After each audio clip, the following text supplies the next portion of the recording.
بسم اللہ الرحمن الرحیم ایاک نعبد و ایاک نستعین۔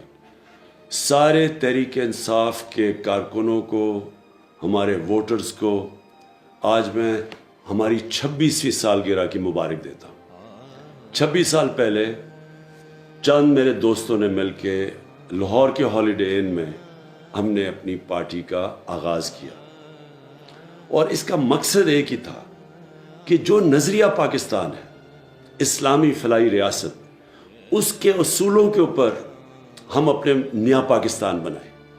اور ہماری پارٹی کے جو 3 مین پرنسپلز تھے: خوددار پاکستان، کسی کی غلامی نہ کرے، ایک ہر جگہ ہر پاسپورٹ کی عزت ہو دنیا میں، دوسری چیز فلاحی ریاست، ایک انسانیت کا نظام جدھر ایک کمزور طبقے کی مدد کی جائے، جو کمزور طبقوں کو غربت سے اوپر اٹھایا جائے، جو کہ مدینہ کی ریاست میں ہوا تھا۔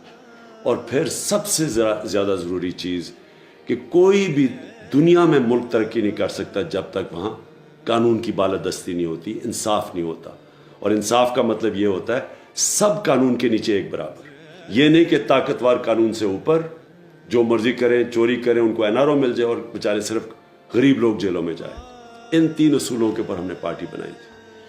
زیادہ تر 14 سال ہمیں کوئی سنجیدگی سے لیتا نہیں تھا، تھوڑے سے ہمارے پاس لوگ تھے، 1 سیٹ تھی میرے پاس 5 سال کے بعد۔ لیکن 14 سال کے بعد ایسا ہوا کہ اللہ نے لوگوں کے دل موڑے ہماری طرف، اور ایک دم مینار پاکستان سے شروع ہوا، اور یہ 30 اکتوبر 2011، اور تب سے پھر پارٹی بڑھتی گئی، بنتی گئی، اور ہمیں حکومت 2018 کو ملی۔ اور پھر ہم نے پوری کوشش کی اسی کہ طاقتور کو قانون کے نیچے لے کے ان کو NRO نہ دے۔ ہم نے کمزوروں کے لیے وہ پروگرام لے کے آئے جو پاکستان کی تاریخ میں کبھی کسی نے نہیں کیا۔ ہیلتھ کارڈ، یہ کہیں بھی غریب ملکوں میں تو تصور بھی نہیں کر سکتے کہ ہر خاندان کے پاس ایک ہیلتھ انشورنس ہو۔ اور پھر ہم نے احساس کے پروگرامز کیے، جو مجھے فخر ہے کہ کبھی پاکستان میں اس طرح نہیں کیا گیا۔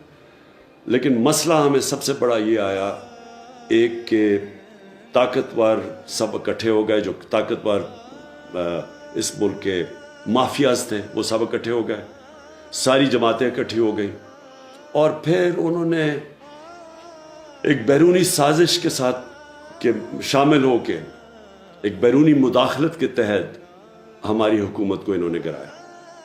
اور آج بدقسمتی یہ ہے کہ وہ لوگ جو 30 سال سے اس ملک میں کرپشن کر رہے تھے، اس ملک کو مقروض کر رہے تھے، وہ آج پھر ہمارے اوپر مسلط کیے گئے ہیں۔ جو پرائم منسٹر ہے اس وقت، اور اس کے بیٹوں کے اوپر 40 ارب روپے کے کرپشن کے کیسز ہیں، اور یہ اسی FIA کے اوپر بیٹھ گئے ہیں جدھر 16 ارب روپے کے یہ جو ان کے نوکروں مقصود چپڑاسی کے کیسز تھے۔ اس کے لیے میں نے آپ سب کو آج کال دی ہے کہ آپ نے سب نے اپنے گلی محلوں میں نکلنا ہے، اپنے لوگوں کو موبلائز کرنا ہے، حقیقی آزادی کے لیے لوگوں کو اکٹھا کرنا ہے، کیونکہ اب ایک فیصلہ کن وقت آ گیا کہ کیا ہم ایک غلامی کریں گے یا پھر ایک آزاد ملک بن کے رہیں گے۔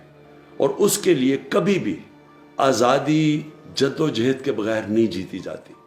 میں سارے اپنے کارکنوں کے علاوہ سب پاکستانیوں کو کہتا ہوں کہ آپ نے تیاری کرنی ہے۔ اسلام آباد میں آپ کو کال دوں گا، اور چند ہفتوں کے اندر کال دوں گا، ابھی سارے تیاری کریں۔